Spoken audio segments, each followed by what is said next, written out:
Aujourd'hui, le 15 janvier 2026. Première lecture. Vous pousserez des cris à cause du roi que vous aurez choisi, mais le Seigneur ne vous répondra pas. Lecture du premier livre de Samuel. En ces jours-là, tous les anciens d'Israël se réunirent et vinrent trouver Samuel à Rama. Ils lui dirent: Tu es devenu vieux, et tes fils ne marchent pas sur tes traces. Maintenant donc, établis, pour nous gouverner, un roi comme en ont toutes les nations. Samuel fut mécontent parce qu'ils avaient dit: Donne-nous un roi pour nous gouverner. Et il se mit à prier le Seigneur. Or, le Seigneur lui répondit: Écoute la voix du peuple. En tout ce qu'ils te diront.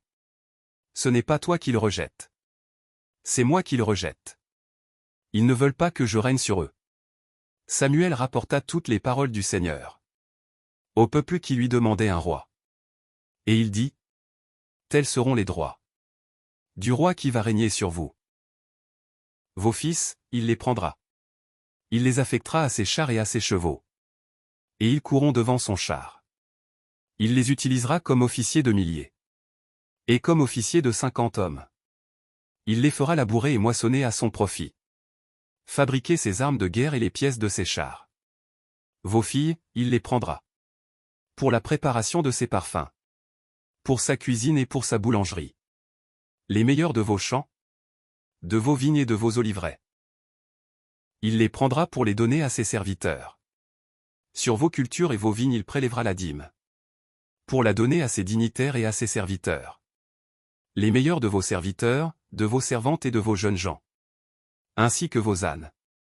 Il les prendra et les fera travailler pour lui. Sur vos troupeaux, il prélèvera la dîme. Et vous-même deviendrez ses esclaves.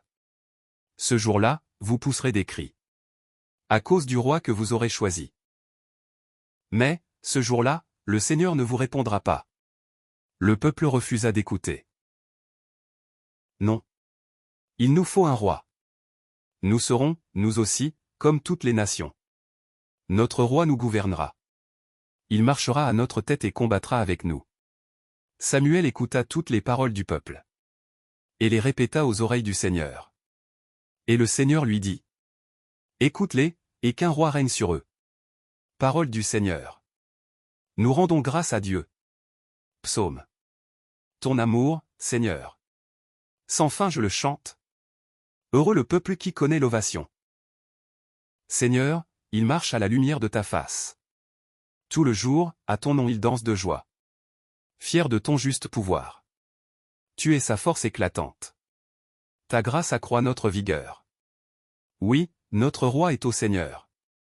Notre bouclier, au Dieu saint d'Israël. Évangile. Le Fils de l'homme a autorité pour pardonner les péchés sur la terre. Alléluia. Alléluia. Un grand prophète s'est levé parmi nous. Et Dieu a visité son peuple. Alléluia. Évangile de Jésus-Christ selon saint Marc. Quelques jours après la guérison d'un lépreux, Jésus revint à Capharnaüm. Et l'on apprit qu'il était à la maison. Tant de monde s'y rassembla qu'il n'y avait plus de place, pas même devant la porte. Et il leur annonçait la parole. Arrivent des gens qui lui amènent un paralysé, porté par 4 hommes. Comme ils ne peuvent l'approcher à cause de la foule, ils découvrent le toit au-dessus de lui. Ils font une ouverture et descendent le brancard sur lequel était couché le paralysé. Voyant leur foi, Jésus dit au paralysé: Mon enfant, tes péchés sont pardonnés. Or, il y avait quelques scribes, assis là, qui raisonnaient en eux-mêmes. Pourquoi celui-là parle-t-il ainsi? Il blasphème. Qui donc peut pardonner les péchés? Sinon Dieu seul? Percevant aussitôt dans son esprit les raisonnements qu'ils se faisaient, Jésus leur dit: Pourquoi tenez-vous de tels raisonnements? Qu'est-ce qui est le plus facile? Dire à ce paralysé: Tes péchés sont pardonnés. Ou bien lui dire: Lève-toi, prends ton brancard et marche. Eh bien, pour que vous sachiez que le Fils de l'homme a autorité pour pardonner les péchés sur la terre. Jésus s'adressa au paralysé. Je te le dis, lève-toi. Prends ton brancard, et rentre dans ta maison. Il se leva, prit aussitôt son brancard et sortit devant tout le monde. Tous étaient frappés de stupeur et rendaient gloire à Dieu, en disant: Nous n'avons jamais rien vu de pareil. Acclamons la parole de Dieu. Louange à toi Seigneur Jésus.